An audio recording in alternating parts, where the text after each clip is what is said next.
When you do the standing quadricep stretch, just make sure that your thighs are side by side. Sometimes you want to sort of let that one shoot out to the side. So bringing your heel to your bum, keeping your thighs parallel, and standing up nice and tall. From the side, you don't want a big arch in your low back. You want to kind of tuck your bum underneath, or so as I think of just squeezing my bum cheeks together and keeping that knee pointing straight down at the floor. This is the elevated hip flexor stretch. I've actually set myself up on a bit of an angle to the step. Then I'm coming across, and now I'm bringing my hips and my shoulders so that they're square to the step, and I feel a stretch in the leg that's down. I'll show you from this side. So I'm coming in from an angle at the step, put my foot straight on the step, bring my hips and shoulders around to be square, and I'm feeling a stretch either here or into your thigh. Staying nice and tall in your torso. If you want more stretch, squeeze your glutes together as opposed to leaning back and extending your back. This is a side clamshell. So arrange yourself so that your feet are in line with your rear end and your back. Your hips are rolled slightly forward, your knees are touching, your feet are touching, and then you're just going to lift up that top knee. Feeling it out here, so think about squeezing there. Make sure when you lift that top knee, you're not rolling your hips backwards. You want to stay nice and stable. If you have trouble and you're not sure if you have the right position, or maybe you're not feeling in the right spot, you can always lie with your feet, your rear end, your back right along a wall with your knees bent to about 90 degrees, and that will help ensure that you're in the right position. Let me just show you from the front what that'll look like.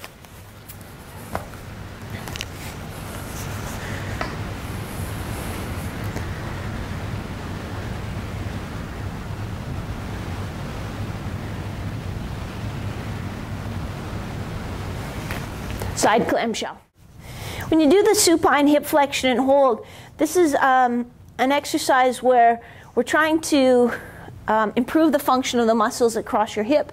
We're actually trying to reduce your risk of groin strain or sports hernia. So what we're going to do is keep this leg straight, and I'm actually kind of actively pushing that knee into the floor.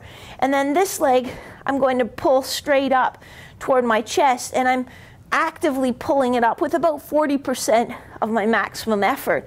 I want to make sure that my heel is in line with my knee. I don't want my foot flared out or flared in, because then I'm using different muscles. So I'm just pulling straight up, and I'm going to hold, and then I'll switch to the other side. Again, I'm pushing this knee into the floor. I'm activating my glutes on that side, and I'm activating my hip flexor on this side with about 40% of my maximum effort. I don't want my back rounding or rolling or anything else. This is how I'd like you to do your basic push-up. So fingers pointing straight ahead, just slightly wider than hip width apart. Your elbows will come out on about a 45-degree angle. Your body will make a straight line. Actually, this is perfect because I'm coming down just till the peak of my cap hits the floor, which is about where I'd want you to go, till your upper arms are parallel or just slightly below parallel. You don't have to come way down till your chest touches. That can, not that it's really wrong, but it just puts a little extra stress on your shoulders. If you're not able to maintain your good torso position, so if you come down and you're sagging here, then go to your knees. It tells you that your torso isn't strong enough to stabilize that long of a lever. Bent over T is a scapular stabilization exercise. So we just want to do those to the very onset of fatigue. We don't want to go into fatigue to that feeling that I couldn't even do another repetition. We want to maintain the quality and work the muscles that we're targeting. So for that one, we bend forward at the hips, keeping our good neutral spine. Really important that you're not rounding your back. I'm actually trying to teach you hip hinge as we do this exercise as well. Then my palms are open with my thumbs pointing at the ceiling. As I pull apart, come back down. At the top, I'm squeezing my shoulder blades together, And I'm making sure that I don't shrug as I do that. So I'm squeezing them down and back slightly, not letting them elevate at all. So from the front, it looks like this. I'm just coming till my arms are parallel to the floor. I'm not trying to get any higher than that.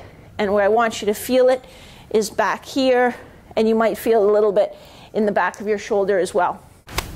When you do the dumbbell split squat, you'll really at the bottom, I want you to be in about a 90-90 position. So the front knee is bent at 90, the back knee is bent at 90, that back thigh is pointing straight down at the floor, and that's really your position. So you might even want to start down there. We're going to come down until your knee is just 1 or 2 inches off the floor, and then back up. And really I'm thinking of pushing this front foot into the floor to lift me up and down. I want to make sure I'm getting the glutes on that side and that I'm keeping my chest up. I don't want you falling forward here into that split squat position.